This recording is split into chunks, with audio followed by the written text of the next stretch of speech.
আল্লাহ পাক রব্বুল আলামিন ইরশাদ করেন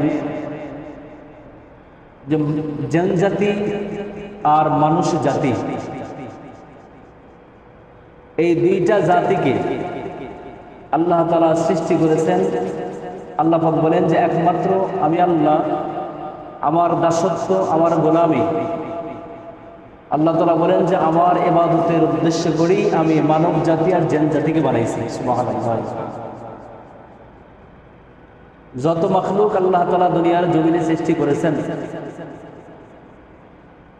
পৃথিবীর মধ্যে সবচাইতে দামি পদার্থ দিয়া যেই জাতিকে আল্লাহ সৃষ্টি করছেন তারা হলো ফেরেশতা। তাদের নাম কি? ফেরেশতা হলো নূরের তৈরি, সবচেয়ে দামি পদার্থ, এটা উপকরণ। আল্লাহ পাক রব্বুল আলামিন নূর দ্বারা ফেরেশতাদেরকে সৃষ্টি করলেন। এবং ফেরেশতা বলা হয় যারা কোনো গুনাহ বোঝে না, গুনাহ করা তো দূরের কথা, ফেরেশতারা কোনো পাপ কাজ করা তো দূরের কথা, পাপ কাজ কাকে বলে এটাও তারা বোঝে না, এই জন্য তারা ফেরেশতা। তো সেই ফেরেশতাদেরকে আল্লাহ তাআলা সৃষ্টি করেছেন সরাসরি নূর দিয়ে, দামি পদার্থ, দামি উপকরণ দিয়া আল্লাহ তাআলা ফেরেশতাদেরকে বানাইলেন। কিন্তু ফেরেশতাদের ব্যাপারে আল্লাহ পাক বলেন নাই যে ফেরেশতাদেরকে আমি আমার ইবাদতের জন্য সৃষ্টি করছি, এটা আল্লাহ বলেন নাই। জিন জাতি বানাইছেন আগুন দিয়ে। কি দিয়ে? জিন আগুনের সৃষ্টি। আর মানুষ হলো চারটা উপকরণ দিয়ে মানুষকে সৃষ্টি করছেন: আগুন, বাতাস, মাটি এবং পানি। এটা হলো দুনিয়ার পদার্থ। আর দামি সম্পদ, যেটা দুনিয়ার কোনো বাজারে কেনা বেচা হয় না, যেটা পৃথিবীর কোনো বিজ্ঞান তৈরিও করতে পারবে না, সেটা হলো মানুষের রূহ। কি? আত্মা যেটা বলা হয়। রূহ সম্পর্কে কাফের বেঈমানেরা আপনার আমার পয়গম্বর দু জাহানের সরকার নবী মুহাম্মদুর রাসূলুল্লাহ সাল্লাল্লাহু আলাইহি ওয়াসাল্লামকে জিজ্ঞাসা করেছিল যে রূহ এটা কি। আল্লাহ রাসূলকে জিজ্ঞাসা করছিলেন যে হুজুর রূহ কি, আত্মা এটা কি? সূরাতুল কাহফের মধ্যে আল্লাহ তাআলা কাফের বেঈমানদের এই প্রশ্নের উত্তর রাসূলকে জানা দিলেন যে হে রাসূল, আপনি বলেন কুলির রূহি আমরি রব্বি, কুলির রূহি আমরি রব্বি। হে রাসূল, আপনি কাফেরদের প্রশ্নের জবাব দিয়ে দেন যে রূহ আল্লাহ পাকের একটা হুকুম। রূহ কার হুকুম বাবা? আল্লাহ পাকের হুকুম। রূহ বাতাস। মানুষ যখন মারা যায় এই রূহটাই তার মধ্যে থেকে চলে যায়। আত্মার পরিবর্তন হয়, দেহের পরিবর্তন নাই। অর্থাৎ মৃত্যু হয় আত্মার, দেহের মৃত্যু না। আমরা যখন কোনো মানুষ আমাদের মৃত্যুবরণ করে, মনে করেন একজন বাবা মারা গেছে, কান্নাকাটি করতেছে, যদি জিজ্ঞাসা করা যায় ভাই কি বাবা যে আপনি কাঁদতেছেন কেন?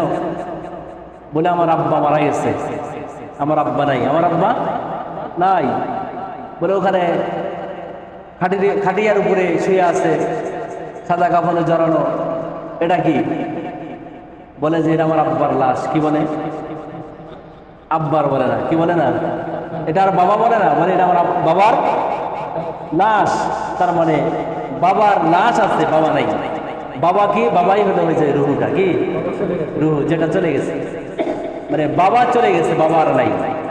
এখন যেটা আছে এটা বাবার লাশ, এটা মায়ের লাশ, মা নাই।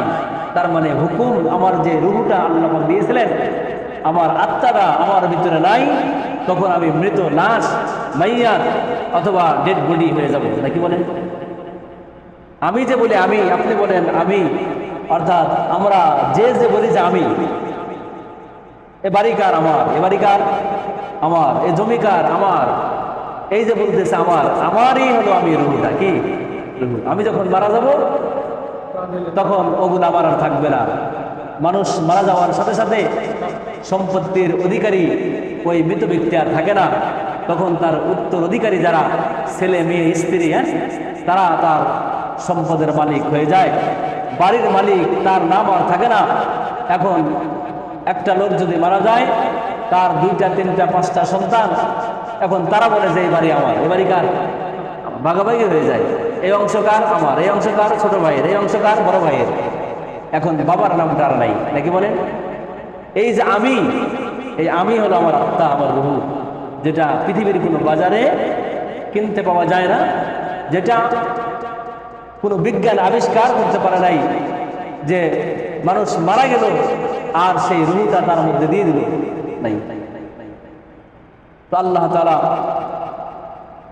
মানব জাতি আর জিন জাতিকে বানাইছেন। আল্লাহ তাআলা বলেন সূরা জারিয়াত 56 নম্বর আয়াতের মধ্যে আল্লাহ তাআলা স্পষ্ট করে ঘোষণা করলেন, ওয়ামা খালাকতুল জিন্না ওয়াল ইনসা ইল্লা লিয়াবুদুন।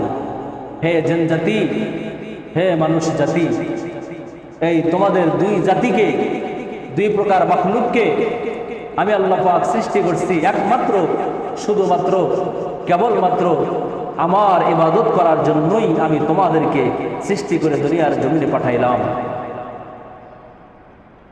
তো আমাকে আপনাকে আল্লাহ সৃষ্টি করছেন তার ইবাদতের জন্য, জিন জাতিকে সৃষ্টি করছেন আল্লাহ পাকের ইবাদতের জন্য। ফেরেশতাদেরকে আল্লাহর ইবাদতের জন্য সৃষ্টি করা হয় নাই। গরু বাছুর, হাঁস মুরগি, পশু পাখি, এগুলোকে আল্লাহ তাআলা আল্লাহ পাকের ইবাদতের জন্য সৃষ্টি করেন নাই। আমাকে আপনাকে সৃষ্টি করছেন আল্লাহ পাকের ইবাদতের জন্য, আল্লাহ পাকের দাসত্ব করার জন্য, আল্লাহ পাকের গোলামি করার জন্য। যে আমরা আল্লাহ পাকের হুকুমে 5 ওয়াক্ত নামাজ আদায় করব, এটা আল্লাহ পাকের গোলামি করা। আমার কাছে আল্লাহ পাকের না মানে অর্ডার, আমি তার গোলাম, আমার মনিব আমার আল্লাহ। মনিবের কাজ হলো, গোলামের কাজ হলো মনিবের হুকুম পালন করা। গোলামের কাজ মনিবের হুকুম পালন করা, আর মনিবের কাজ হলো যে গোলামের কাজের পরে তার কাজের বিনিময়ে পারিশ্রমিক দেওয়া, নাকি বলেন? আল্লাহ আমাদের মনিব, আমরা তার গোলামি করব, তার দাসত্ব করব, আমরা আল্লাহ তাআলাকে রাজি আর খুশি করব যেমন ভাবে তিনি বলেছেন। আমি আমার ইচ্ছা মতো আল্লাহ পাকের কোনো কাজ করব না, যেমন করে আল্লাহ পাক করতে বলেছেন, যেমন করে রাসূল কারীম সাল্লাল্লাহু আলাইহি সাল্লামের মাধ্যমে আমাদেরকে ইবাদতের শিক্ষা দিয়েছেন, সেইভাবে ইবাদত করে আল্লাহ তাআলার গোলামি করা, এটাকেই বলা হয় আল্লাহ পাকের গোলামদের কাজ।